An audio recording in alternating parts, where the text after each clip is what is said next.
तुम जानते हो, कुछ डरावनी कहानियां जंप स्केयर से डराती हैं और कुछ में कोई भयानक राक्षस होता है। लेकिन फिर कुछ कहानियां ऐसी भी होती हैं, जैसे आज हम जिस कहानी को समझने जा रहे हैं, वे तुम्हारी त्वचा के नीचे तक उतर जाती हैं, क्योंकि उनकी निर्दयी और अटल सच्चाई होती है।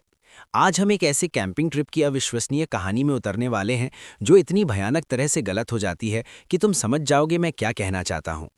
तो ये जो पंक्ति है, यही सब कुछ है। यही हमारी कहानी के दिल में छिपी अंधेरी भविष्यवाणी है। और तुम्हें समझना होगा कि ये सिर्फ एक धमकी नहीं है, ये एक नियम है। और हम अभी देखने वाले हैं कि ये डरावना नियम कैसे लागू होता है। ठीक है, हर महान हॉरर कहानी को कहीं से तो शुरू होना ही होता है ना? और ये कहानी शुरू होती है सबसे क्लासिक तरीके से, सड़क पर दोस्तों के एक समूह के साथ, जहां उनमें से एक ऐसी कहानी सुनाने वाला है जो खैर अंत में सबकी किस्मत तय कर देगी। तो मिलिए हमारी टीम से, 5 कॉलेज के दोस्त जो एक रोमांचक यात्रा के लिए साथ निकले हैं। अब ये सेटअप जानबूझकर बहुत परिचित बनाया गया है, ताकि उन्हें और हमें एक झूठी सुरक्षा की भावना मिल सके। सब कुछ आरामदायक और सुरक्षित लगता है, फिलहाल के लिए। जब वे गाड़ी चला रहे होते हैं, तभी सचिन एक डरावनी कहानी सुनाने का फैसला करता है, जो उसने एक मैगजीन में पढ़ी थी। और वो कहानी के मुख्य राक्षस का परिचय देता है, नरभक्षी छाया। वो बताता है कि ये भूखी और बदले से भरी आत्माएं होती हैं, जो किसी भी व्यक्ति का शिकार करती हैं जो उनके इलाके में घुसने की हिम्मत करता है, क्योंकि उन्हें मानव मांस की अंतहीन भूख होती है।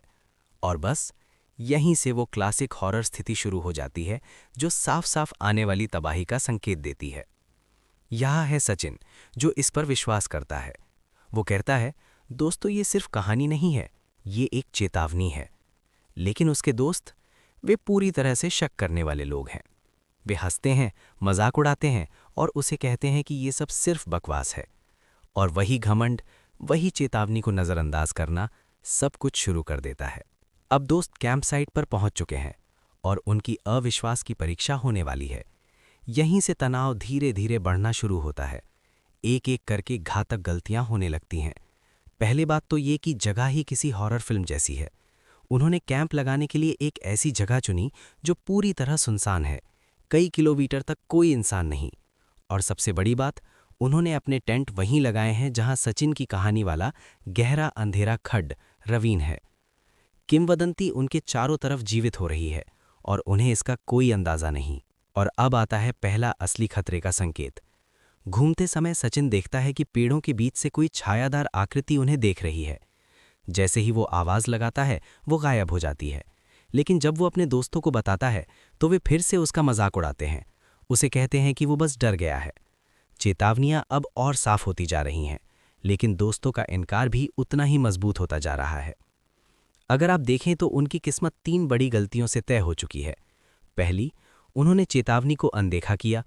दूसरी, उन्होंने जो भी वहां था उसे उकसाया, हंसते हुए और बचे हुए चिकन की हड्डियां फेंककर, जैसे ये सब एक मजाक हो।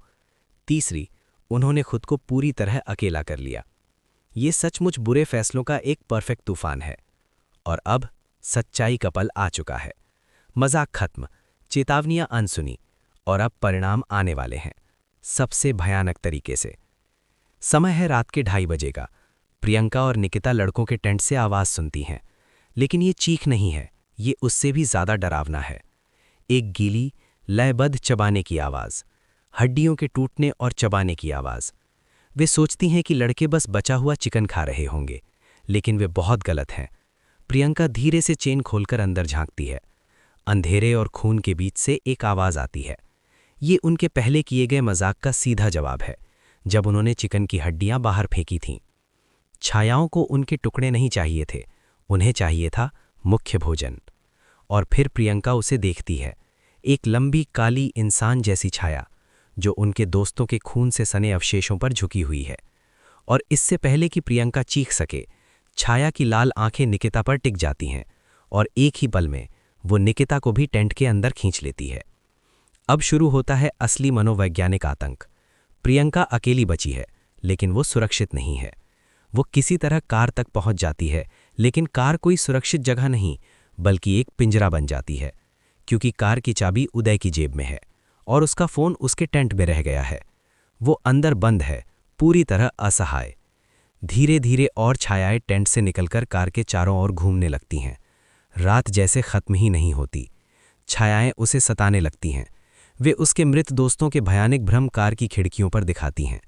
उनके चेहरे गुस्से से विकृत हैं। वे कांच पर हाथ मारते हैं और उसे बाहर आने को कहते हैं।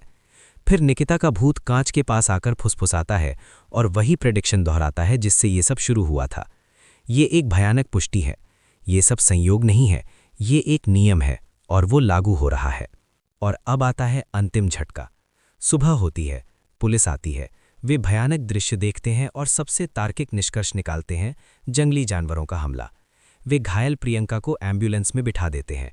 वो जिंदा है और कई घंटों बाद पहली बार उसे राहत महसूस होती है। लेकिन कहानी यहीं खत्म नहीं होती।